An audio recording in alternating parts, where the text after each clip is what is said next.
and welcome back to Reflect Forward. I'm your host, Carrie Siggins, and I'm so glad you're here today. My guest today is Jeffrey Deckman. He is a nationally recognized thought leader and award-winning author on the next evolution of leadership, conscious leadership. And oh boy, do we have a fascinating conversation about this. He recently published a book called Developing the Conscious Leadership Mindset for the 21st Century and has won a total of 4 national and international Stevie Awards. And he is on the Amazon bestseller list. His background is serial entrepreneurship. He bootstrapped 2 multi-million-dollar companies, several nonprofits, and multiple political organizations. And since 2005, he's been a leadership and organizational performance consultant and leadership coach. He's a member of the Forbes Coaches Council and regularly publishes on Forbes.com. So do I. So we share that in common. We share a lot in common. He is truly remarkable. This conversation is so fascinating, and it's a very different take on leadership. We talk energy work. We talk all kinds of things conscious leadership wise, and I hope you really enjoy it. So hang tight, and I'll be right back with Jeffrey.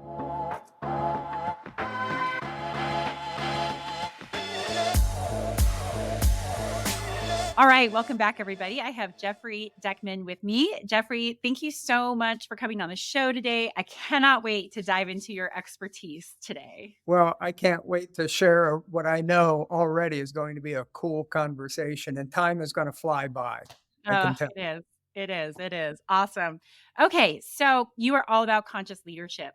Tell us how this all came to be. What did you learn through your journey that made you say, I have got to be able to share this as expertise and this knowledge with people? At the highest level and my deepest level is that I feel very strongly that we need a more compassionate, a higher level of consciousness in leadership today. Leaders need to see more of the human in the human. I have a saying that says, if you don't love people, you shouldn't lead people. And, people go to work and we spend, 50 to 60% of our waking hours in work. And 70% of the people are not engaged in their work. And studies have shown 70% of the people want to be engaged. And I think it's a shame that we have human beings that come into an environment that would like to be happy, peaceful, and a lot of time work just kind of sucks that energy out of them. So they go home and instead of petting the dog, they want to kick it. They have to have a couple of cocktails before they can have a conversation with the spouse, and they have to separate themselves from that aspect of their life. And I think leadership is a sacred responsibility that we have, whether you're leading just at home or you're coaching someone or you're in a corporate C-suite. As leaders, we have a responsibility to leave a legacy of healthy people. And that starts with us. I was saying this as the first step on the path to leadership is an inward one. And so all the rest, we really got to be self-aware. We got to own our stuff. And then we have a little bit of humility, and we also have compassion for other people we're working with. Yep. So I'm really committed to changing that whole energy of leadership from ego-based to leading like a tribal elder. Yeah, I love that. I love that. And I want to dive more into that. And so where did all of this come from? You're an entrepreneur, sold, your business a while ago, but you learned about leadership through entrepreneurship. So can you tell us a little bit about how your leadership journey was shaped by starting the business and having it fail and then starting another one and growing it over several decades? Well, looking back, I'm probably one of the most unlikely people ever to have the experiences that I've had. I never saw myself as a leader. I'm not a type A, hard driving type personality. I always considered myself a really good second in command. I'm a good support person. What I came to find out is that's really powerful leadership traits. And I'm a bit of an introvert. So, I listen. I have some empathy. I can relate to people. I like people. I like working with them. And what I found early in my career was that that just led me to opportunities. When I was 26, I bumped up against a situation in a company I was working in. I was moving up the ladder pretty quickly. And I realized that I either didn't have the maturity, or the diplomatic or political skills to continue moving forward. And if I thought I knew how to run a company better than they did, I should call my own bluff. So I started my own cable TV company, and I didn't know anything about business, but I knew my trade. So I did a lot of reverse engineering. What is everybody else charging? I guess I have to charge that, and I have to try to figure out how to make it work. And we had a pretty good run. I picked up a couple partners. We had offices in Texas, Virginia, Jersey, and Rhode Island, and 108 employees. And so my leadership came from the standpoint of I never really had any money, so I had to maximize my human capital. I had to treat people right. I had to train them.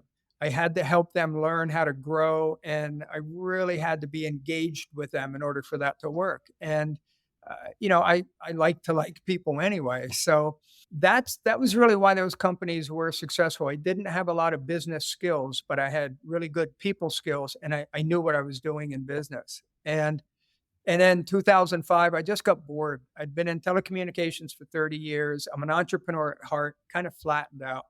And I just decided one day that I was so bored that I had to leave. I didn't know what I was going to do. And I struggled with that for a while. And then I asked myself, I remembered a question a spiritual teacher taught me once. And he said, don't live a life based on questions of fear. Live your life based on questions of love. And I thought, okay, well, what would I love to do? Not what could I do, but what would I love to do? And what came to me really strongly was I would love to help owners and executives of small to medium sized businesses build their businesses easier with less stress than I went through. Because I just love I love people like that. I really respect their commitment. I know how hard it is. I just wanted to help them. And I was looking at the changes that were happening in the business world as a result of us leaving the industrial age. That command and control top down leadership wasn't working. New generations of workers weren't listening to that. So what were the new models? What were the new, more humanistic models? The org chart promotes organizations as machines and people as tools. Yeah. And that's why we have such poor engagement. So I decided to get in and just dive into that work. And for the last 15, 17 years, I've immersed myself in it. And it's been I never really knew quite where I was headed, but each time I went, I learned something new. I developed a whole leadership system that helps people go from command and control over to this more conscious leadership methodology that works in real world circumstances. I found three forces that exist behind the org chart that drive all productivity: tribal dynamics, knowledge networks, and cultures. I've written a lot about that. I do trainings on that. And I was on a spiritual path, still am, but it's more about consciousness and spirituality for about 30 years. And I saw the need to integrate that into the business environment so we had healthier environments that people could prosper in. And if people prosper, businesses prosper. But at the same time, because I've been through the trenches, I know it can't be about touchy feely. Have to find high level of consciousness with the ability to operationalize and make things happen.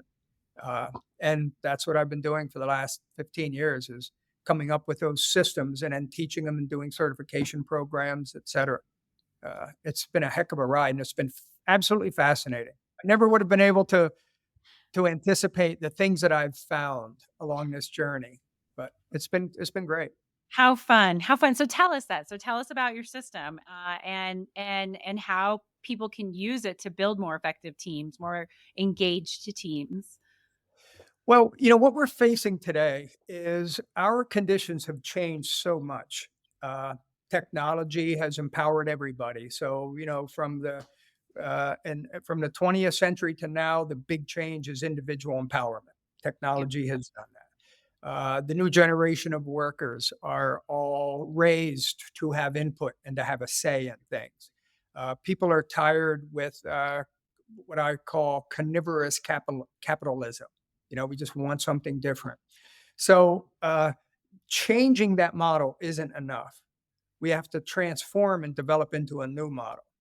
So in my study of personal transformation, which I've gone through several, uh, they're always painful, but I noticed that there's a pattern. And the first thing is you need to have a new mindset. Like, how do you see the world? How do you want to be in? How do you see the world? How do you think in the world? And then once you have that mindset, you need a model which you see the world in that reflects that mindset. And then you need actual methods. So the program I have is called the M3 process for leadership and organizational transformation. Long title, but it encompasses a lot. And the three M's are the new mindset, the new model, and the new methods. So I wrote a book called Developing the Conscious Leadership Mindset for the 21st Century. And it won 2 international and 4 national awards for its approach. It's a workbook. It's not like a novel, and each page is a chapter. It makes a very clear statement that helps people to become more self-aware, helps people to connect more with their inner elder instead of their external ego, and provides a lot of insights on the organizational dynamics that exist that allow people to learn how to better engage people, not just from an intellectual standpoint, but more from a heartfelt standpoint, because that's what we feel from people.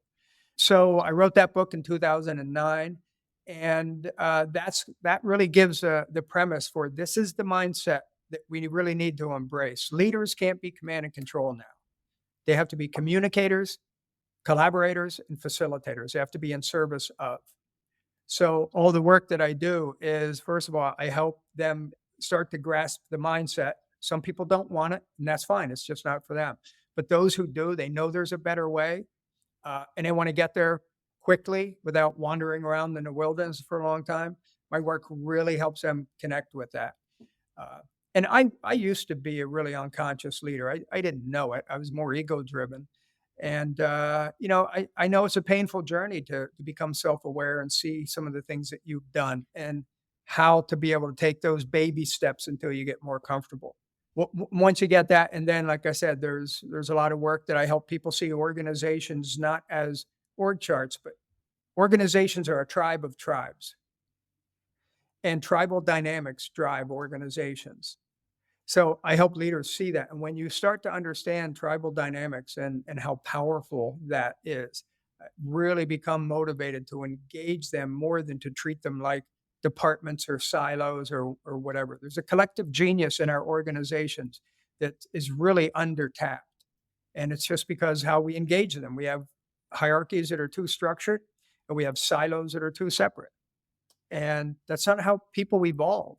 Uh, we're tribes. The most successful design for human development and evolution ever is the tribe. I want to go back to this whole mindset and the ability for leaders to receive feedback to become more Mm. self-aware. Because I think that's where this all starts, right? I work with some leaders who have had to learn how to be able to take that feedback and develop that self-awareness, right? I think for a long time it's all about protecting, well, a lot of people want to protect themselves, not just leaders, right? How do I build up this wall of deflection, of blame, of not taking responsibility so that I don't feel badly or have to own or admit my mistakes? But it's such a poor way to lead. But I think it is so prevalent, right? And a lot of times we hold leaders up on pedestals that we shouldn't do that because we're all just human. But I think that any of this transformation really has to start with that, right? It has to start with, am I willing to look at myself and look at my leadership and seek feedback, and say, this is where I'm falling short and the changes that I need to make. So how do you work with leaders to be able to, I don't know, to be able to start to really own some of their flaws, some of their issues, their shortcomings, and accept that feedback so they can start this transformation? Based on the assumption that they are willing to do that work and not only willing, but want to, because that's, I'm sure you've gone through your journey and, probably transformation for you where at one point you just looked and said, the way I'm doing it is too painful. And it's more painful than me looking at myself. Yep. So let me try the other side. And I give credit, a lot of credit to anybody who's willing to do that because that inner journey can really be filled with lions and tigers and bears. But if they're ready and willing, then the first thing I start working on is forgiveness. Forgive yourself, Yeah. forgive yourself, forgive yourself. no fair judging yesterday's actions from today's level of consciousness. Because as you start growing in consciousness, certainly me, I look back and I go, "Oh, man, I don't even wanna look at some of the things that I've done because I'm ashamed of them." And I've had to have that worked out of me to say, "Look, that's just where you were. Those were important steps on your journey, and if you wouldn't have done those, you wouldn't be motivated to not be that anymore."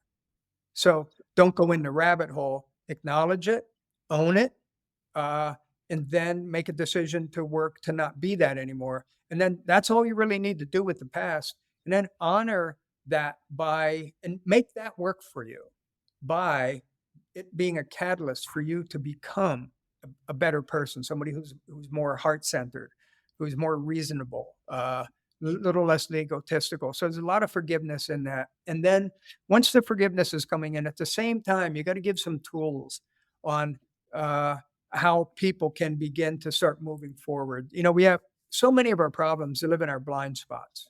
Yeah.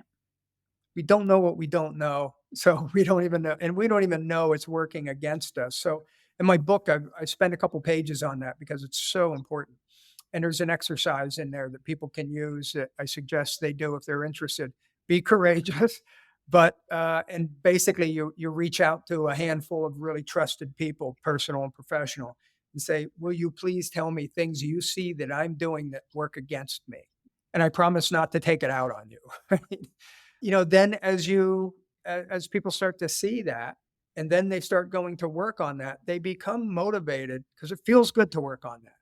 Yep. And that starts to help rinse any of the shame that may have been existing in some of those past actions. Is you didn't just own it, but you're doing something about it.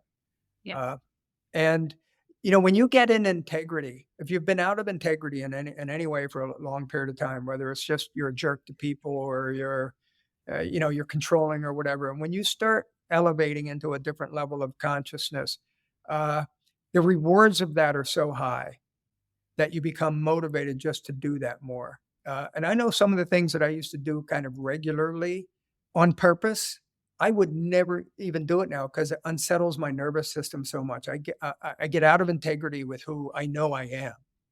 Mhm. I'm not my ego. I'm Mhm. not my actions. I'm not my thoughts. I'm responsible for all of them.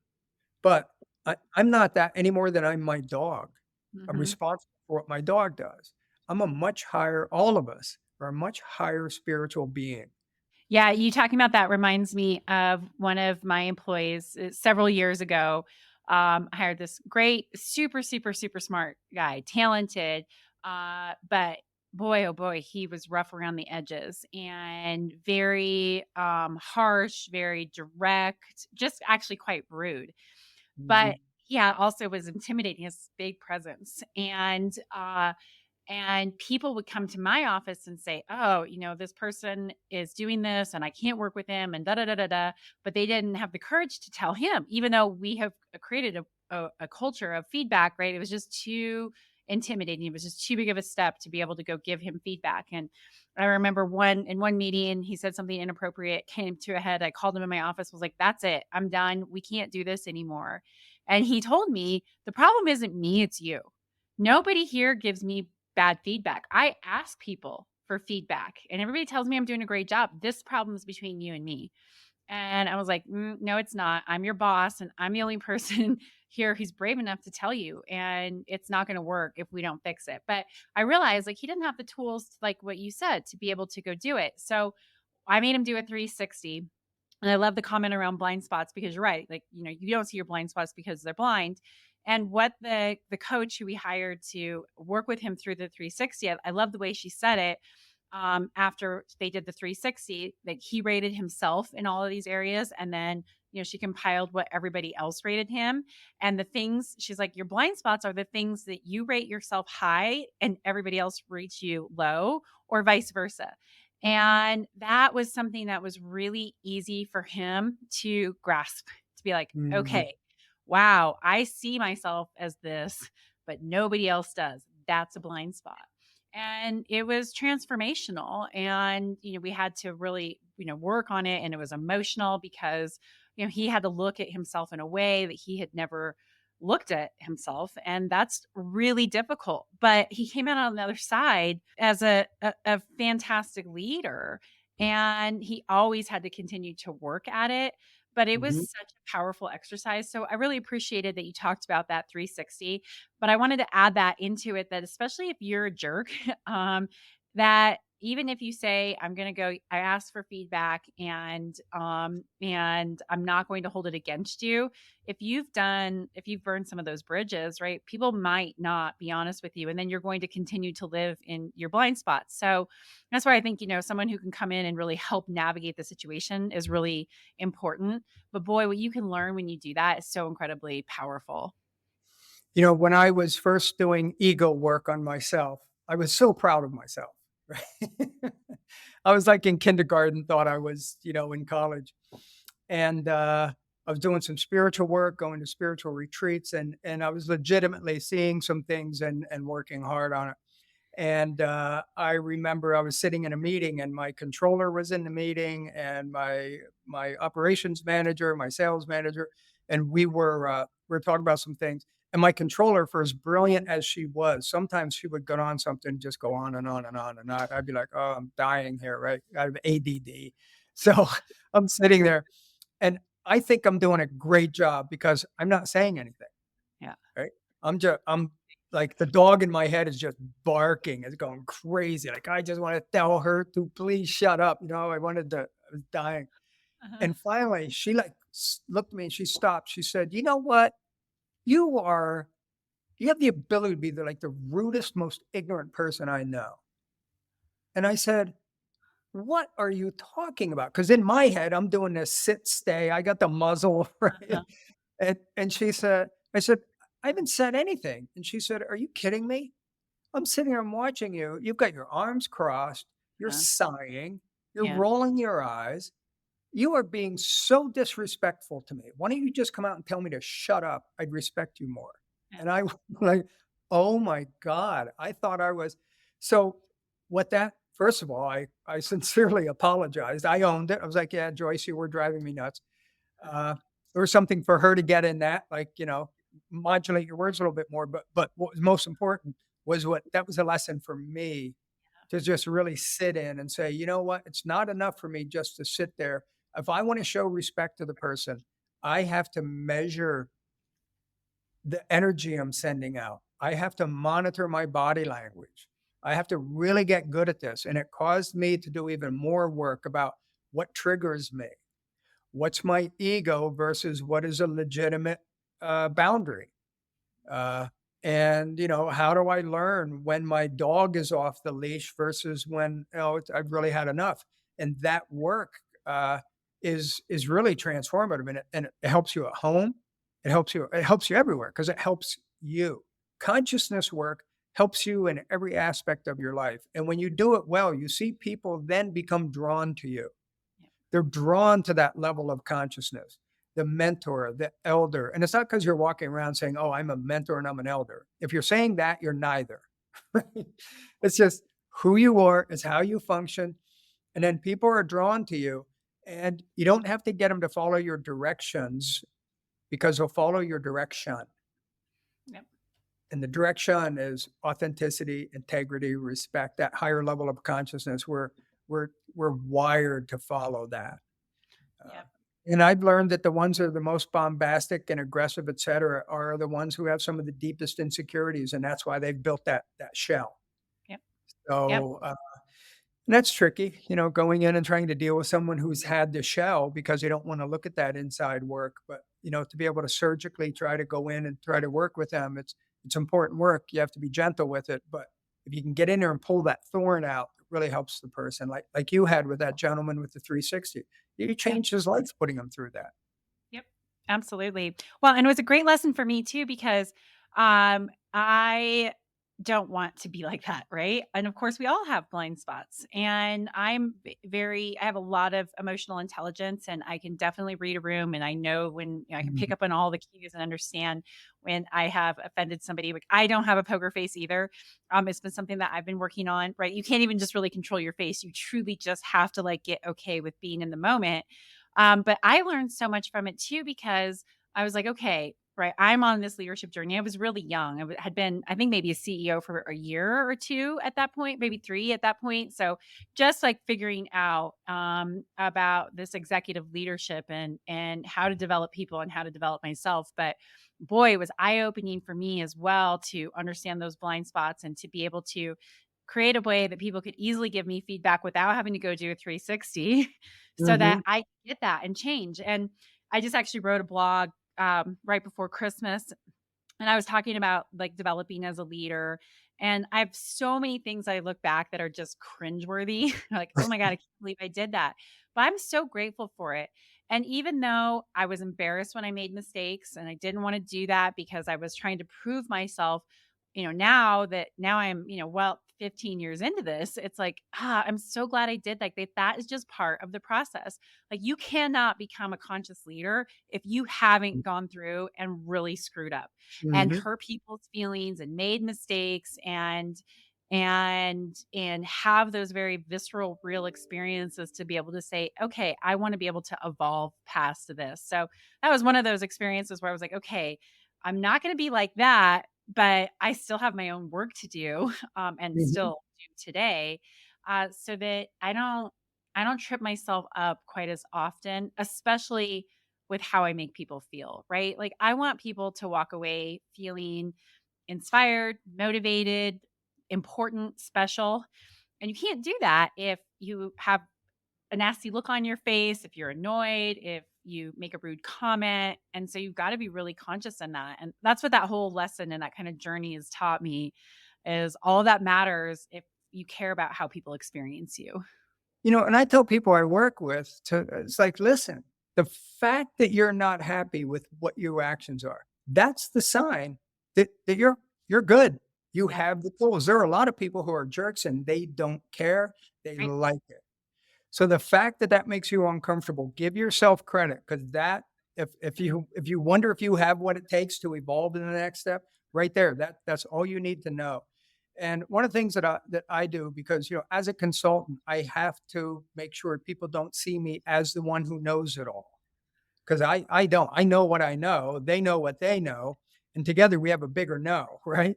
And we need to work together to be able to resolve some of these issues. So I've created a couple of pillow statements that I give to people that make it easier to come to me and talk to me about things that they whether it's a criticism or whatever about me. And one of them is, uh, "Can I have a clearing?" Yeah. Somebody comes up to you and says, "Can I have a clearing?" And you're right away, you're going like, yeah, sure." And then the next is, "I have something that I want to talk about, but I'm uncomfortable with it, and I don't know if it's going to come out right. So Yep. I want to do my best." And what I've found when I use that with people is it disarms them Yep. and it actually activates the empathy gene a little bit because they're like, oh, okay, so you're having a hard time here. It gets me prepared that I'm going to hear something I may not like. So, it gives me a couple seconds to warm up to it. And we're not in a confrontation, we're in a conversation. Mhm. And somebody's not being critical of me. They're just talking about something that's not working. And those 2 sentences right away, that allows for so much just to open up and unfold from there. And then from there, obviously, I'm looking to keep my dog on a I'm looking to monitor my energy, because, we all have energy fields and we're all tuning forks. My energy affects yours, yours affects mine, whether or not people realize that. I delve pretty deeply into the energetics and the quantum physics and the biology of what's going on between people as leaders that allow leaders to be able to really create conditions that they then step into that then they can operate within. And it's like the code behind the video game. It happens all the time, but because we're not aware of it, we can't use those tools. We can't use those dynamics as positive tools to help us lead. Yep. Like, what are the energy fields I'm creating? What is yours? What's that affecting with mine? And how can I go in and kind of neutralize yours and calm yours down? Because if you can deal with the energy in the room and keep that calm and open and trusting, the communication is going to happen. And if communication happens, collaboration happens, increased performance happens, increased profits happen. I mean, that's just a set of dominoes. If you get that right, you get that headed in the right direction, all those numbers are going to improve. But, you really have to make, as a leader, you have to create the conditions for people for that type of collaboration to occur. Yep. And I tell people communication is the lubrication that keeps the organization going. Yep. And Absolutely. without good communication, without good trust and relationships, we're not going to have communication. So it really gives you a lot of reasons to work on that hard stuff. Yep, I agree. And I think that energy thing is a big deal. I'm very sensitive to energy, and of course, when I want, like I said, I want people to feel good, even if it's a hard conversation after Mhm. having interacted with me. And I always tell people this because it's not easy to control your initial reaction, but what you can control is your response, right? I just had one of my team members give me feedback yesterday, and she kind of like tiptoed around it a little bit, which drives me crazy. I'm just like, but do what you just said. I give people that advice all the time. Like, hey, I'm going to give you some feedback. And it's not easy for me to say, and I hope I get it right. So please just hear me out. I think you're right. Disarms everything. It's easier to Mhm. engage because that kind of like tiptoeing around it, you're like, okay, somebody's trying to tell me something. Like, what is it exactly? um, and I have, even though like I feel like I take feedback very well as a leader, I still have like that initial reaction of like, okay, like really, this is what we're talking about. And but in that moment, I was like, okay, it's okay that I had that initial internal reaction. What's my response going to be? And my response was, thank you so much for telling me this. The last thing that I ever want to do is undermine you as a leader. I believe in you. I support you. I'm trying to do everything I can to, speed up your learning curve. And I understand how that felt undermining, and I'm really sorry. That is not what I want. So thank you for telling me that. And as soon as I said it, even though my initial reaction was like a little bit of an annoyance, I even felt better because it was true. Like I do want that. And I'm so glad she told me because I don't want to make her feel that way. It was definitely not an intentional thing. But that doesn't matter, right? She still felt the way she felt. And then I was like, that's how you actually can get okay with your response. Right. And we wound up having this really fantastic conversation. But in that moment, I had to say, it's okay for that initial reaction. Like all humans are going to have initial reaction, but I'm responsible for my response. You I know, can't and sit there and always control that initial, like a little burst of emotion that you might feel, but you can control your response. I say when I feel the surge, I resist the urge. Yeah, Yep. that's And good. I just want to assess it for a minute. I may Yeah. not agree with you, but I'll come at it differently. And what you did in that moment was actually a bit of magic because and this is where understanding energy fields. I'm a Reiki master. I studied energy healing. I had stage 4 cancer, and I used some of that to help me through that. So I've really delved into that. It's a fascinating space. And what you did was you had a negative energy that was in you. You Yep. purposefully brought a positive. You looked at that and said, I'm going to convert this into so I became curious. You went from anger to curious to empathetic, Yep. etc. And that shifted your energy field, which she felt, but more importantly, you felt it. So you Yep. gave yourself an immediate healing in that. Yep. And when we understand how much control we have on that, it's not easy, but it's like riding a bike. The more you do it, the more you just naturally you feel that surge, so you resist the urge. But you know, we have the an unbelievable power to be able to determine the energy that we're putting out. And a lot of times we have to work at it. We have to calm the dog down, do whatever. But at the same time, my inner elder is coming in and saying, "Who do I want to be in the world?" It's just my ego that's a little messed up, and ego's fine, but it's it's not going to run the show. It's not going to run the show. So what you did in that moment was really purposeful, and they felt the effects, and you felt the effects of it. And that's a lot of what I teach. Is look, this stuff happens. It's not woo woo. It's quantum physics. Actually, I Mhm. mean, it's going on. And here's how it works. These are some things you can do with it to be able to help you understand how to control that type of stuff and lead yourself through that situation. And then you become a more conscious leader, and people will follow you because you have that elder consciousness. Yep. So many of us never really learn that impulse control. Like I like what you said, when you feel the surge, resist the urge, right? I think we all think we just can be controlled by that initial reaction. And you really can train yourself. And I think it's really important. I love what you talked about, like forgive earlier on. Like Mm, I was a little bit upset with myself that like I felt that initial surge and then I was like, no, don't. Like that's just being human. Like that is literally just being human. mm, And we shouldn't deny our emotions and we shouldn't try to change our emotions. We can decide how we're going to respond to them. But I've done a lot of self-work to be able to get to that point where I am conscious enough to be able to pause in that moment and say, okay, no, this is not how I want this to go. mm, But a lot of people don't, right? I mean, most of us are just have no impulse control and how we feel is what comes out to the world. mhm. The bottom line is we're human beings. We're animals on one side and spiritual beings on the other. And our reactions are going to be what they are, but we do have an opportunity to turn those into responses. And you know, I I like being a human. It's the thing that, I laugh at bad jokes, some inappropriate stuff. I'm not overly woke.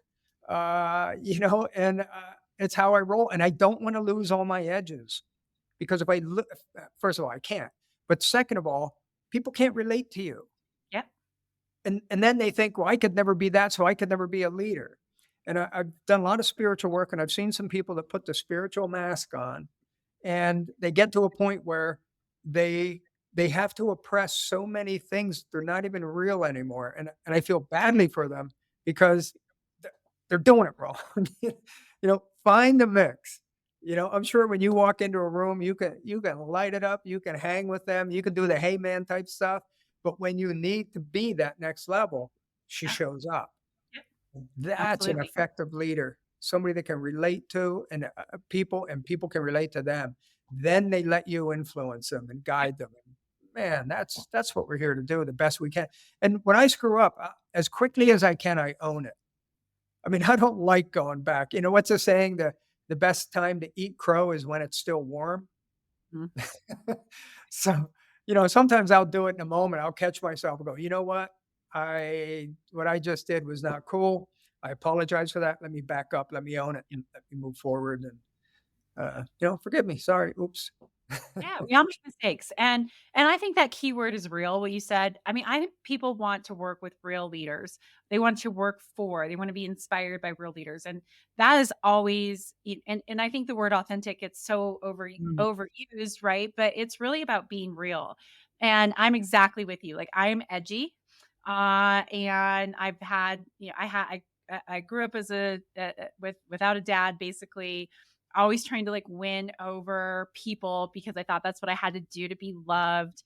I always like to push boundaries because it's got me attention. I had substance abuse issues. I mm, am the life of the party. And I've let those things like take me down to some really dark places. And because I have such a strong leadership personality, like I can drag people like right off the cliff with me. But I don't wanna be like that, right? I wanna be mature. Well, especially in those younger days, I was named a CEO when I was, like, 29 years old.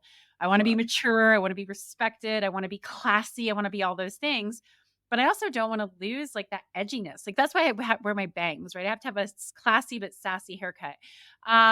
And what I have learned through that up and down journey of trying to figure out, like, who I was as a leader, how do I knock some of the rough edges off, but still keep like what makes me fun, what makes me interesting, what makes me real, but also how I act professionally and how I look at the world and how I inspire people and how do I meld those two things together.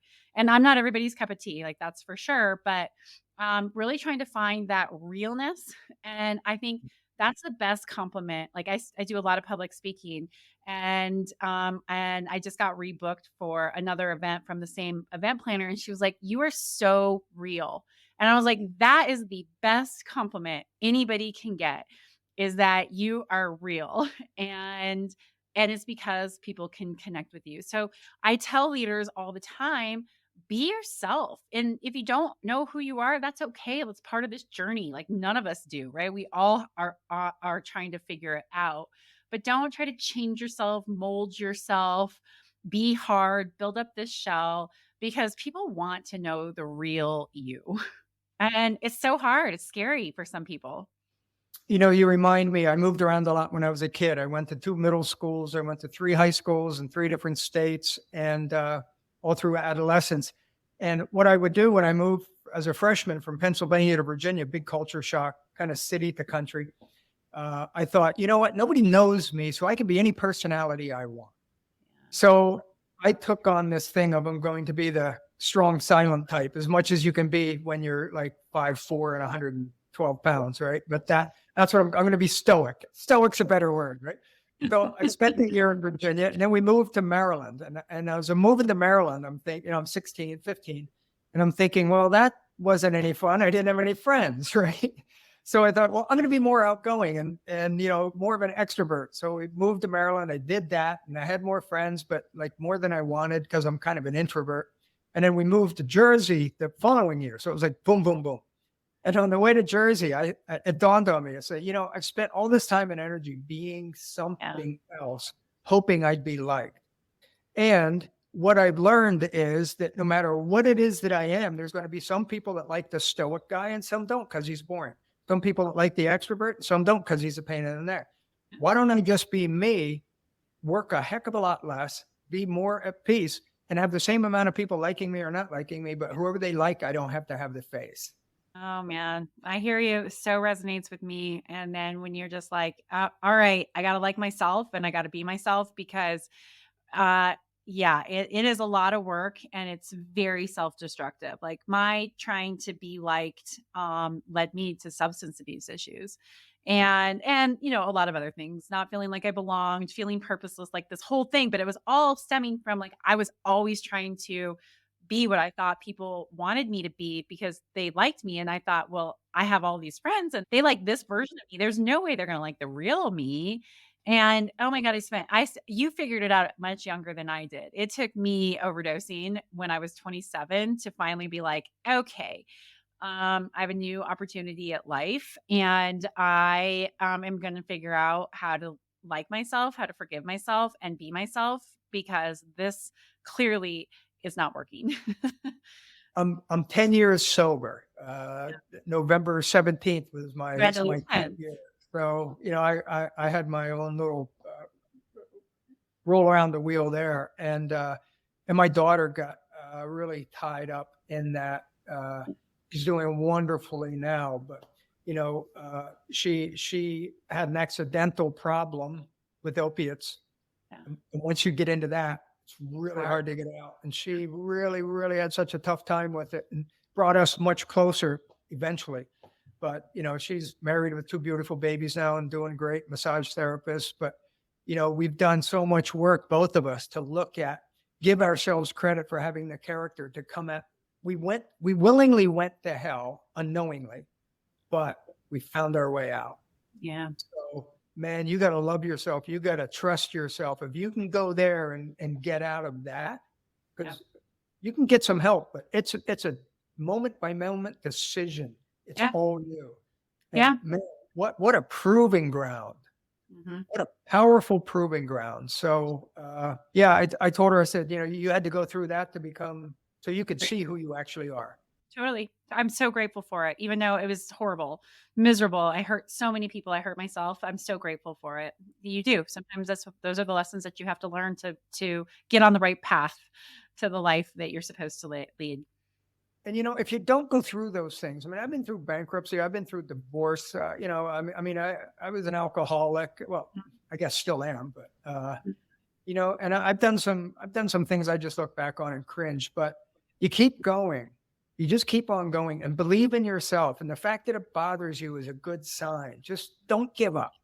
Yeah. Nobody can make me give up. I can choose to stop doing something that may not be healthy for me, but nobody can make me give up. That's what stage 4 cancer taught me was I win. I don't know how, I don't know when, but until I lose, I win. Yep. And then even then, better bury me twice because I'm coming back. And just that mentality of just honoring yourself, Yeah. not necessarily your actions. We all do, we're here. It's a one room schoolhouse. We're here to learn. So this is, and I often ask myself, what class am I in? When I'm being challenged, somebody will be doing something that's really irritating me. And I'm just going, what class are you in? Yep. Tolerance, empathy, patience. You don't know how they were raised. Can you connect with them, but still hold your boundaries? And, it's a big classroom. And if you just look at it that way, and the minute you turn something from something that may feel negative to what class am I in, you've empowered yourself and you've turned that thing into an asset because you're going to make it work for you. And Yep. if the tuition's big, that just means you got a phenomenal education. Yep. And, sounds like you went to Harvard. Sounds like I went to Harvard. Yeah. Ace the class. Uh, People like put the fun in dysfunction. oh my God. That is for sure. Awesome. Everybody has their story. Everybody's worthy of respect. And if you're in Yep. there trying to do your best, just keep doing it and rebound. Yep. I hear you. Well, I could keep talking to you about this all day. I knew this was going to be such a fun conversation, but we have to wrap things up. So, where can people find you? How do people find you? And I'll include it on the show notes, but I would love to hear from you. The best place. Yeah, go to my website, jeffreydeckman.com. I have a ton of free information in there. I have my own YouTube channel you can access through there. It's got a bunch of short videos in there that really help you start getting your head around some of this self-awareness type stuff, as well as some other things. A lot of blogs, articles, etc. So you can also see the training classes that I do. And, I coach. You can reach out to me at jeffreydeckman.com. And, I talk a couple times for free just to see if there's a match, if I can help you, if you think I can help you, and we go from there. And my stuff is about attraction. It's not selling. I do what I do. And if people are drawn to it, awesome. We can do great stuff. But my website's probably the best place. And I Google well. Very good. I write for Forbes. So you can go into Forbes.com and I've got articles in there on the next evolution of where business and organizational design's going. Awesome. Well, thank you so much for coming on the show today. I really appreciate it. This was so much fun. Yeah, it really was. Thanks. All right. Hang tight and I'll be right back.